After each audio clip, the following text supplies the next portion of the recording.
নমস্কার বন্ধুরা, সবাই কেমন আছেন? আশা করি সবাই ভালো আছেন। তো অ্যাডোরেট অনলাইন অল ইনফরমেশন চ্যানেলে সবাইকে স্বাগত জানাই।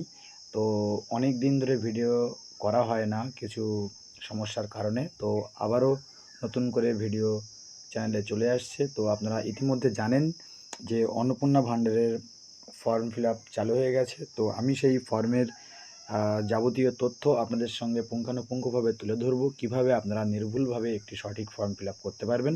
তো আপনারা জানেন যে আম, গত দিনেই জানিয়ে দিয়েছেন আমাদের মাননীয় মুখ্যমন্ত্রী শুভেন্দু অধিকারী মহাশয় যে একটি 12 পাতার একটি ফর্ম। তো চলুন দেরি না করে সেই ফর্মটি কীভাবে নির্ভুলভাবে আমরা ফিল আপ করবো সেটি দেখে নিই। তো ফ্রেন্ড, ফার্স্টেই বলা আছে অন্নপূর্ণা যোজনা পারিবারিক তথ্য সংগ্রহের ফর্ম। তো প্রথমেই বলা আছে পারিবারিক পরিচয়, যেখানে পারিবারিক পরিচয় আমি প্রত্যেকটা জিনিস আপনাদেরকে ভালোভাবে বলছি, তো আপনারা সেটা ভালোভাবে খেয়াল করবেন। তো পরিবারের প্রধান নাম, অর্থাৎ আপনার হেড অফ দি ফ্যামিলি যে আছে তার নামটা আপনাকে এখানে লিখতে হবে। পুরো নাম লিখুন, এর নিচে যে একটি আন্ডারলাইন করা আছে হালকা করে, তো আমি দেখিয়েও দিচ্ছি। তো এইখানটাতে আপনারা পুরো নামটা লিখবেন এই জায়গা থেকে।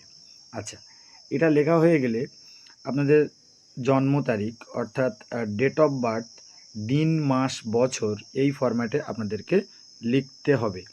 দিন মাস বছর আপনাদেরকে এই ফরম্যাটে লিখতে হবে। তো সেটি এখানটাতে লিখতে হবে, দিন মাস বছর এখানটাতে আপনাদেরকে লিখতে হবে।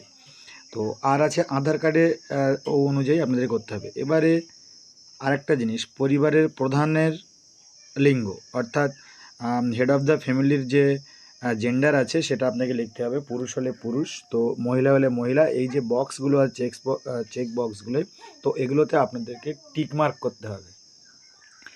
তারপরে দেওয়া আছে পরিবারের প্রধানের আধার নম্বর। তো যার নামে ফর্ম ফিল আপ হবে সেই আধার নম্বরটা আপনাকে এখানে অ্যাড করতে হবে। এই জায়গায় আধার নম্বরটা আপনাকে অ্যাড করতে হবে। আচ্ছা, আর দেওয়া আছে ডিজিটাল রেশন কার্ডের পারিবারিক আইডি। যদি ডিজিটাল রেশন কার্ড থাকে আপনাদের ফ্যামিলির, তবে সেই আইডিটা আপনার এই বক্সের মধ্যে দিতে হবে, সেই আইডিটা দিতে হবে। আচ্ছা, আর আছে পরিবারের সদস্য সংখ্যা। পরিবারের সদস্য সংখ্যার কলমে নম্বর 6 আছে। শুধুমাত্র সংখ্যায় আপনারা কতজন, 2 জন, 3 জন বা কি 4 জন, সেই সংখ্যা অনুযায়ী আপনাদের সংখ্যায় লিখতে হবে। আচ্ছা, আপনাদের যেটা পার্মানেন্ট অ্যাড্রেস আছে সেই অ্যাড্রেসটা আপনারা দিয়ে দেবেন পরিষ্কারভাবে।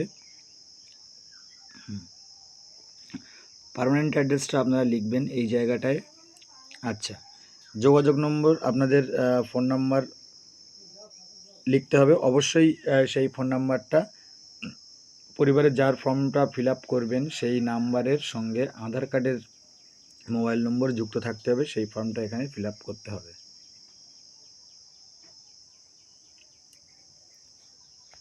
আর একটা জিনিস এখানে বলা হয়েছে, তো 9 নম্বর কলামে আছে নাম, জন্ম তারিখ, লিঙ্গ, পরিবারের প্রধানের সঙ্গে সম্পর্ক, আধার নম্বর, পরিবারের সকল সদস্যের। অর্থাৎ যিনি আবেদন করবেন তার নাম প্রথমে আপনারা এই কলমটাতে তার নামটা বসাবেন, তার জন্ম তারিখ বসাতে হবে এবং জেন্ডার বা লিঙ্গ এবং পরিবারের সঙ্গে সম্পর্ক কী এবং তার আধার নম্বর। তো এই অনুযায়ী সব জিনিসগুলো আপনাদেরকে বসাতে হবে।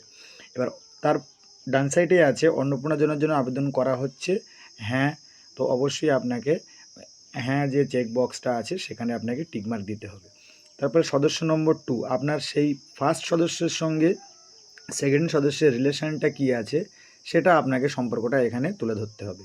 সদস্য 3ও সেম, মানে আপনার পরিবারের সকল সদস্যদের নাম পরপর যতজন সদস্য আছে তার নাম এখানে চেক বক্সে টিকমার্ক করতে হবে আর লিখে যেতে হবে নাম, জন্ম তারিখ, পরিবারের সঙ্গে তার সম্পর্ক এবং আধার নম্বর। তারপরে 10 নম্বর কলমে আপনাকে বলা হয়েছে যে পরিবারের প্রধান এবং পরিবারের সকল প্রাপ্তবয়স্ক সদস্যদের ব্যাঙ্ক অ্যাকাউন্ট, অর্থাৎ আপনাদেরকে একটা ব্যাঙ্ক অ্যাকাউন্ট দিতে হবে। অবশ্যই সেই ব্যাঙ্কে ডিবিটি লিঙ্ক করা থাকতে হবে এবং নগদ টাকা সেখানে স্থানান্তরের জন্য সেই ব্যাঙ্ক অ্যাকাউন্টটা আপনাদেরকে বসাতে হবে। তো হেড অফ দ্য ফ্যামিলির ব্যাংক অ্যাকাউন্ট প্রথমেই দেখতেই পাচ্ছেন যে প্রথমে ব্যাংক অ্যাকাউন্ট নম্বর এবং আইএফএসসি, এইভাবে যতজন সদস্য আছে পরিবারের তার সমস্ত ব্যাংক অ্যাকাউন্ট, সদস্য 1 সদস্য 2 করে সমস্ত ব্যাংক অ্যাকাউন্টকে আপনাদেরকে ফিল আপ করতে হবে।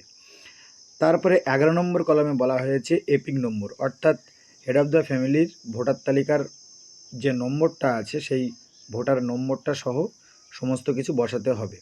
যে বিধানসভা ক্ষেত্র ও অংশ নম্বর আপনাকে বসাতে হবে। ভোটার তালিকায় আপনারা ভোটার লিস্টে আপনারা পেয়ে যাবেন সদস্য 1 সদস্য 2, অর্থাৎ আগে যেমন সদস্যগুলোর নাম দিয়েছিলেন সেই সদস্যদের ভোটার নম্বরগুলো আপনাদেরকে অ্যাড করতে হবে। নাম্বার 12তে বলা আছে আপনি কোন ক্যাটাগরির, অসংরক্ষিত বা অসংরক্ষিত আর্থিকভাবে দুর্বল, এসসি না এসটি, সেটাকে আপনাদেরকে টিকমার্ক করতে হবে।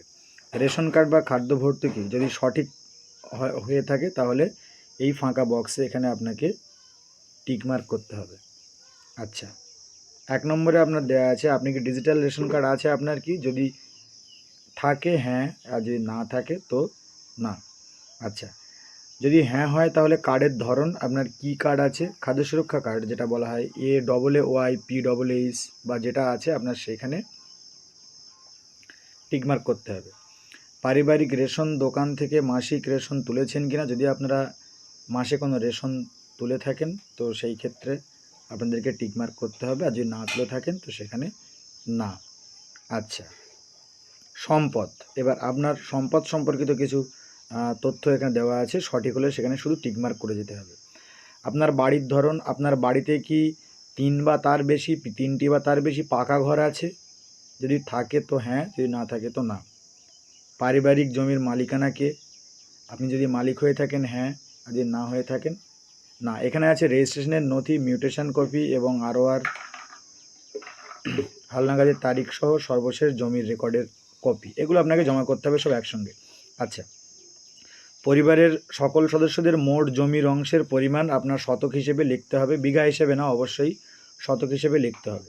যানবাহন, আপনার পরিবারে যদি কোনো অবাণিজ্যিক মোটর চালিত 4 চাকার গাড়ি আছে, যদি থেকে থাকে তো সেখানে হ্যাঁ, আর যদি না থেকে থাকে না। যদি গাড়ি থেকে থাকে তাহলে গাড়ির সংখ্যা উল্লেখ করতে হবে, কত পিস আছে এবং তার রেজিস্ট্রেশন নম্বর।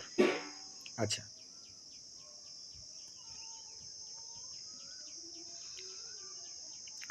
আচ্ছা 5 নম্বর কলামে দেওয়া আছে পারিবারিক সদস্যদের স্বাস্থ্য বিমা, যদি আপনাদের স্বাস্থ্য বিমা করা থাকে তাহলে আপনাদেরকে টিকমার্ক করতে হবে হ্যাঁতে, এবং তার অংশ বা সমস্ত জিনিসগুলো আপনাদেরকে সরকারি বা বিমাকারী বিমার অঙ্ক আপনাদেরকে ডিটেলসে, আপনারা বুঝতেই পাচ্ছেন যে এগুলো পরপর করে যেতে হবে। আয়, কোনো সদস্যকে আয়কর বা পেশাগত কর প্রদান করেন, যদি বা ট্যাক্স আপনারা দিয়ে থাকেন সরকারকে তাহলে হ্যাঁ, আর যদি না দিয়ে থাকেন তাহলে না। পরিবারের সদস্যদের প্যান কার্ড নাম্বার, আপনাদের পরিবারের যতগুলো সদস্য আছে ফ্যামিলির সবার প্যান কার্ড নম্বর এখানে উল্লেখ করতে হবে, হেড অফ দি ফ্যামিলির প্যান কার্ড থেকে শুরু করে যতজন আছে ততজনের। আচ্ছা, কর্মসংস্থানের ধরন, পরিবারের প্রধান কেই কাজ করেন, যদি কোনো সরকারি কাজ করেন তো সেক্ষেত্রে টিকমার্ক করতে হবে, যদি কোনো বেসরকারি বেতনভুক্ত কোম্পানির কাজ করেন বা যদি কোনো পার্ট টাইম কাজ করে থাকেন, পরিযায়ী ইত্যাদি ইত্যাদি। এবার আপনাদের সদস্য সংখ্যা, সেও যদি কোনো কাজ করে থাকে তো এইগুলোকে আপনাদেরকে পড়ে একটু করে নিতে হবে। আমি ভিডিওটা বেশি লং করছি না, একটু তাড়াতাড়ি বলে দিচ্ছি যেটা আমাদের দেখতে সুবিধা হবে। এগুলো বাংলাতে পরিষ্কার স্পষ্ট করে বলা আছে, আপনাদের প্রত্যেকটি সদস্যের নাম, যদি কোনো কাজ করে থাকে সেই কাজ অনুযায়ী আপনারা টিকমার্ক করে দেবেন। নেক্সট আছে পারিবারিক শিক্ষিত প্রাপ্তবয়স্কদের সদস্যদের সংখ্যা, শিক্ষিত কজন আছে তার সংখ্যা এবং কারা পড়াশুনো করেনি সেই সদস্য অনুযায়ী তার সংখ্যাটা আপনারা টিকমার্ক করবেন চেকবক্সে। নেক্সট দেওয়া আছে 8 নম্বর পাতায়, কোনো সদস্যই কোনো সাংবিধানিক পদ বা মন্ত্রী, সাংসদ, বিধায়ক, পৌরস্থানীয় সংস্থা এবং পঞ্চায়েত সংস্থার প্রাক্তন বর্তমানের ধারক, যদি কোনো পলিটিক্যালি কাজকর্মের সঙ্গে যুক্ত থাকে তবে হ্যাঁ, আর যদি না থাকে তো না। যদি কোনো আপনারা সদস্য যদি পেনশনভোগী হয়ে থাকে তাহলে হ্যাঁ এবং না, কতজন আছে সেটাও সংখ্যাটাও লিখতে হবে। জিএসটির কোনো আপনাদের যে পরিবারে যদি কোনো দোকান থাকে বা তার জিএসটি নম্বর থাকে, সরকারকে জিএসটি দেন কিনা সেই সম্পর্কে আপনাদেরকে হ্যাঁ অথবা না লিখতে হবে। মোট আয় আপনার পরিবারে কত আছে সেটি অঙ্কে লিখতে হবে, অবশ্যই কথায় না। ও সিএ আবেদনের বর্তমান অবস্থায় যদি আপনারা যদি থাকেন, ওই যে এসআইআর সিএ এর দিকে যদি আপনারা থাকেন, তো সেই সংস্থা অনুযায়ী, সেই সমস্ত অনুযায়ী আপনাদেরকে লিখে যেতে হবে, যে টিকমার্ক করতে হবে বা নাম্বার দিতে হবে। এবার অন্যান্য কিষাণ ক্রেডিট কার্ড, আরডি বা শিল্প ক্রেডিট কার্ড, মৎস্যজীবী ক্রেডিট কার্ড ইত্যাদি যদি থেকে থাকে, তো সেই সংখ্যা অনুযায়ী আপনাদেরকে সদস্য অনুযায়ী অ্যাড করে যেতে হবে। এসআইআর যদি আপনাদের যদি নাম থেকে থাকে তবে সেটাও অ্যাড করতে হবে, যদি না থাকে সেটা নাতে আপনারা টিক বক্সটা দেবেন। আচ্ছা, সামাজিক মর্যাদা বা নির্ভরশীল ব্যক্তিগত কারণ, বিদ্যালয় বা অধ্যয়নরত পরিবারের সকল শিশুর বিবরণ। বিদ্যালয়ে যদি পড়াশুনো করে আপনার পরিবারের কোনো সদস্য, তবে তার বিবরণ অনুযায়ী শিশুর সদস্য সংখ্যা কতজন, আপনার বাচ্চা কতজন আছে শিশু, তার নাম, শ্রেণী, বিদ্যালয়ের নাম, সরকারি না বেসরকারি স্কুলে পড়ে সেই সম্পর্কিত, বা অন্যান্য কী আছে স্বীকৃত মাদ্রাসা বা অন্যান্য মাদ্রাসা যদি থেকে থাকে, তো সেগুলো টিক মার্ক করতে হবে। কতজন আপনার ফ্যামিলিতে শিশু আছে সেই অনুযায়ী আপনাদেরকে সদস্য 4 পর্যন্ত দেওয়া আছে, আপনি সেটা করবেন। আপনার কোনো ফ্যামিলিতে যদি বর্তমানে শিশু যদি টিকাকরণের বর্তমান অবস্থা থাকে, তাহলে সেটাও আপনাদেরকে টিক মার্ক করতে হবে, আর যদি না থাকে তাহলে টিকাকরণ করা হয়নি যে অপশানটা আছে সেখানে আপনারা টিক মার্ক করবেন। 11 নম্বর পেজে বলা হয়েছে, আপনি কোনো সরকারি প্রকল্পের সুবিধা বা ডিবিটি এর মাধ্যম পাচ্ছেন। যদি আপনি কোনো সরকারি প্রকল্প ইতিমধ্যে পেয়ে থাকেন কোনো কিছু, তাহলে হ্যাঁতে টিকমার্ক করবেন, আর যদি না পেয়ে থাকেন তো নাতে টিকমার্ক করবেন। এখানে প্রকল্পের নাম লিখতে হবে, আর সদস্য অনুযায়ী আপনাদেরকে টোটাল লিখে যেতে হবে পরপর করে। আচ্ছা, নেক্সট দেয়া আছে আপনাদেরকে, আপনাদের বিশেষ একটা সম্মতি দেওয়া আছে। তো আমি এই মর্মে ঘোষণা করছি যে উপরের প্রদত্ত বিশ্বাস অনুযায়ী সত্য প্রযোজ্যের কারণে আমি সকল সহায়ক নথি প্রদান করেছি, উপরের উল্লেখিত মানদণ্ড বাদ দিইনি। আমি অবগত যে আমার প্রদত্ত কোনো তথ্য মিথ্যা প্রমাণিত হলে সামাজিক সুরক্ষা সংক্রান্ত সুবিধা বন্ধ হয়ে যাবে। এখানে আপনাকে সম্মতি দিয়ে এগ্রিতে দিয়ে স্বাক্ষর করে ফর্মটি আপনাকে যাচাই করতে হবে, করে আপনাদেরকে জমা করতে হবে তো নির্দিষ্ট জায়গায়। এবার অনলাইনেও এটি ফিল আপ করতে পারবেন, যদিও অনলাইনের পোর্টালটা এখনও ঠিকঠাকভাবে কাজ করছে না। যে আপনাদের যদি কোনো অসুবিধা হয়ে থাকে তো অবশ্যই কমেন্ট বক্সে কমেন্ট করবেন, আমি নেক্সট ভিডিও আপনাদের সামনে নিয়ে আসব। তো ভালো লাগলে লাইক, কমেন্ট, শেয়ার অবশ্যই করবেন। পাশে থাকুন, সাথে থাকুন। ধন্যবাদ।